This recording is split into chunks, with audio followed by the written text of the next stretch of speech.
එකක් දැනගන්න ඕන 2009 දී මැයි මාසෙට ඉස්සර ඔය කුඩුව එහෙම භාවිතා කරන්න එක පොඩ්ඩක්වත් තිබුණේ නැහැ උතුරු ප්‍රදේශයේ.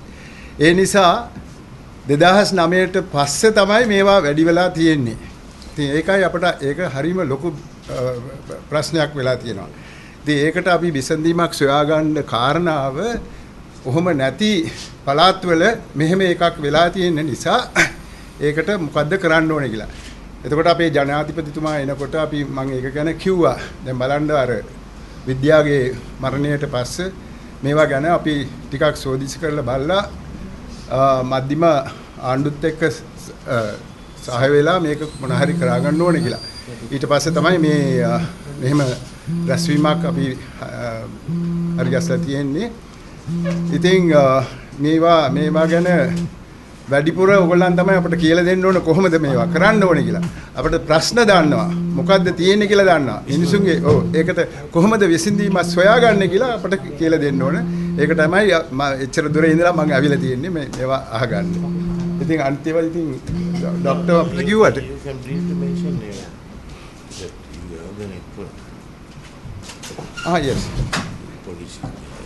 Yeah, I'll put it in English because I may be finding it difficult to say it in Sinhalese.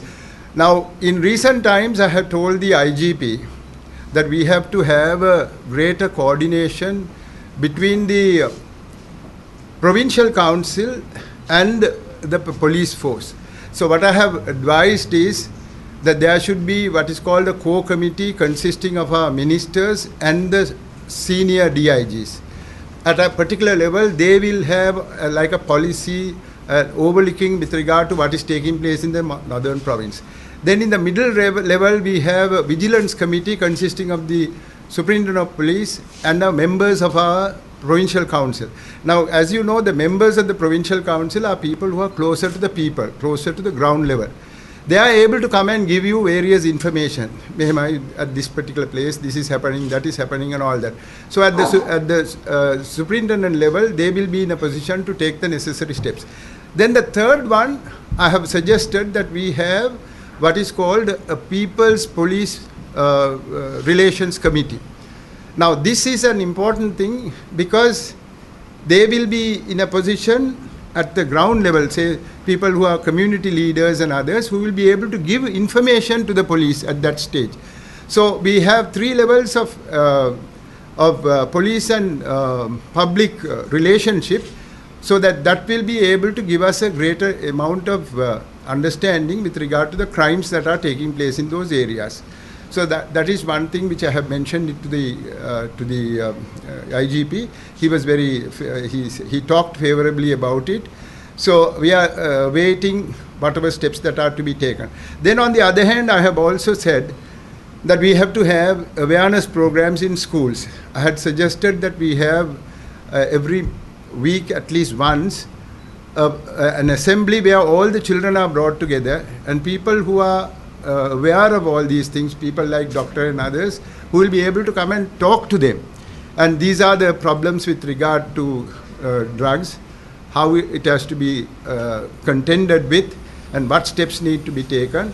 And maybe there will be questions which are asked by the students which has to be answered by people like them, because from those questions of those students we will be able to understand what is at the back of their mind, what exactly is their problem. And also maybe we must also have those who are able to give them advice. And for that, I think we'll have to take the necessary steps in order to give advisory committees or advisory boards or some sort of system of advising which has to be coming from doctor and others who should be able to tell us how best we can give counseling for these children.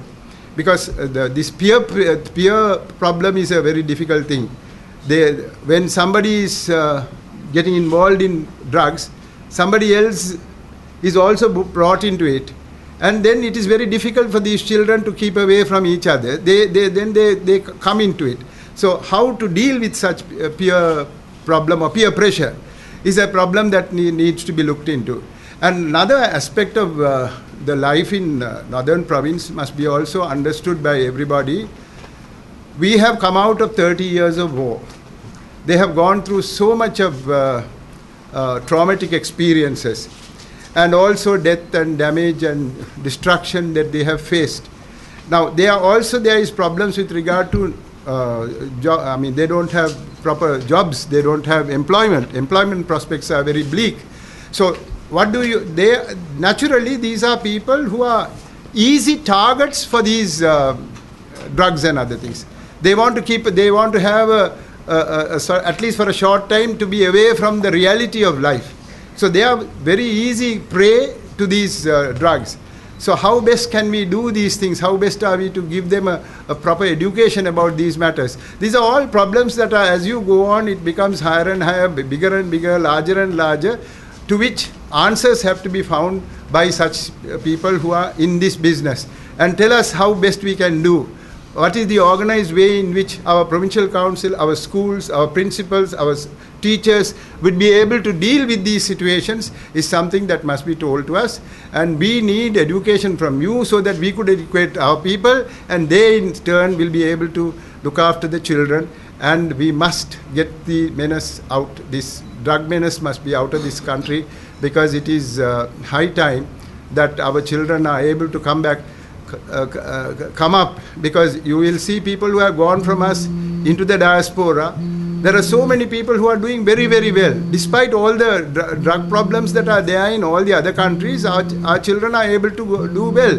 Now, our own children here, they are getting stunted and unable to move forward because of lack of opportunities, lack of employment, lack of education, so many problems that we are faced with. So it's a very, very large problem. It has to be looked at very holistically, how best it can be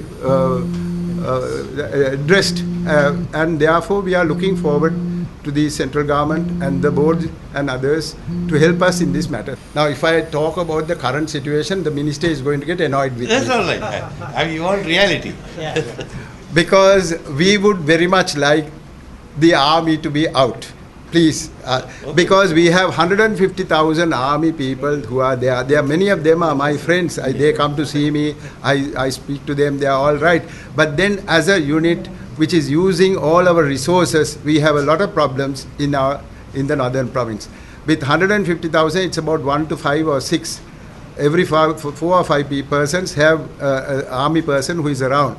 So unless our lands have been taken, our cultivation is being done by them, our fisheries is being done by them, our businesses have been taken by them, our ladies are not safe. I can go on talking about this till tomorrow, but I don't want to talk too much about it. Current situation after so the situation is dependent entirely because of the problems. After the rape case. The narcotic situation, Right. The narcotic situation is something that is really the specialists who should be able to say. Because what we know is that there is a prevalence of narcotic usage in the country, in the area. Now, how best are we going to deal with this is our problem at the moment. As to whether the long stationing of those after a war is also a contributory factor for the continuation of the use of these drugs and the introduction and the distribution, I do not know. That is a matter that has to be gone into in detail. With researches being done. But we are definitely in the throes of a very difficult stage. So we would like the proper investigations to be done in this regard. That's all I could say. Now, Chief Minister, my question was, some time ago there were a lot of demonstrations that took place immediately after the rape incident.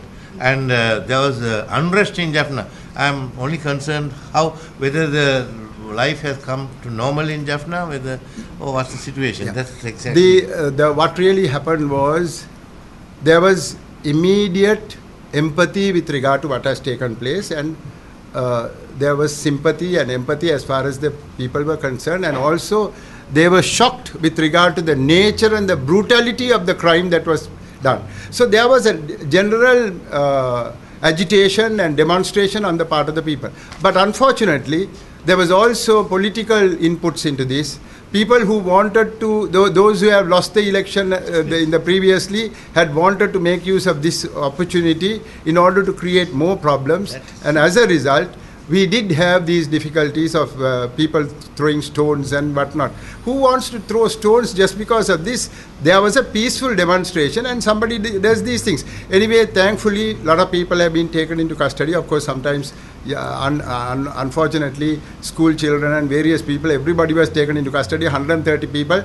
We have told them at least to get rid of the people who may not be involved in this. But apart from that, certainly that was an occasion where the disturbances were by certain sections, and they have been more or less identified and they have been taken into custody, and therefore there is no need for us to think of that in any further.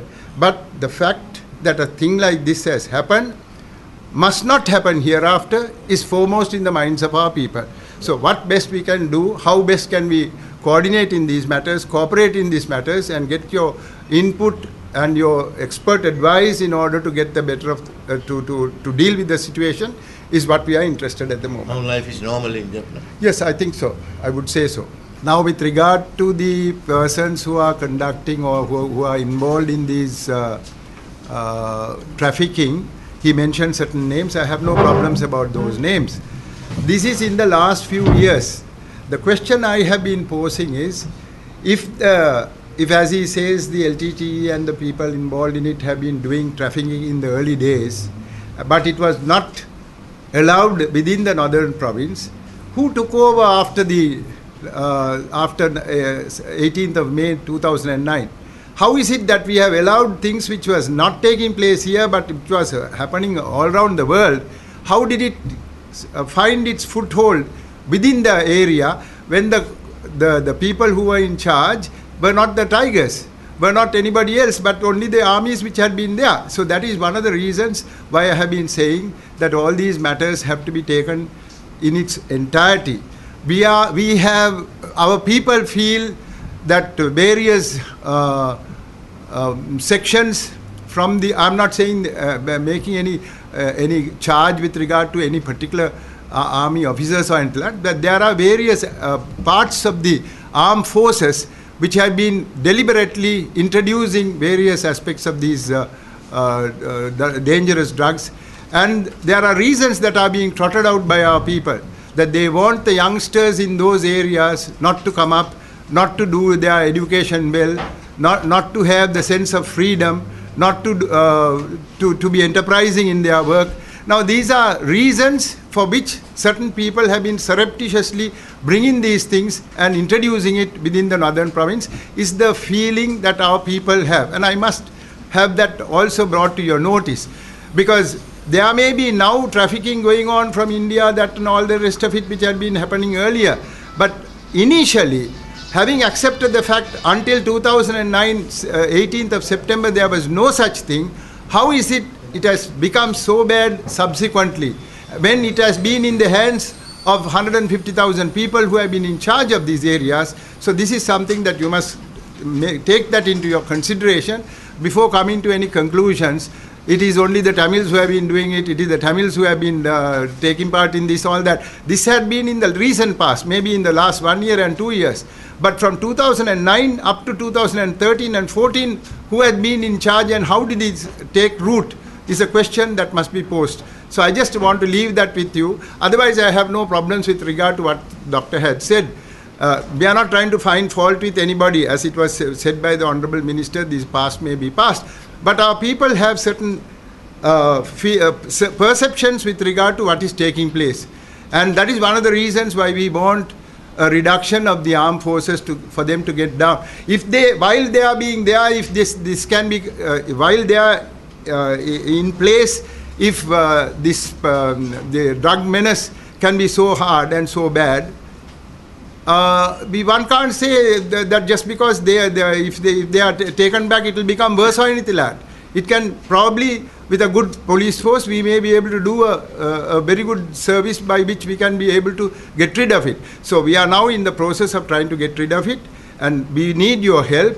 But at the same time, we would like to see that those forces which are behind the distribution and introduction of these things must gradually be taken away from the northern province. That's all I would like to say.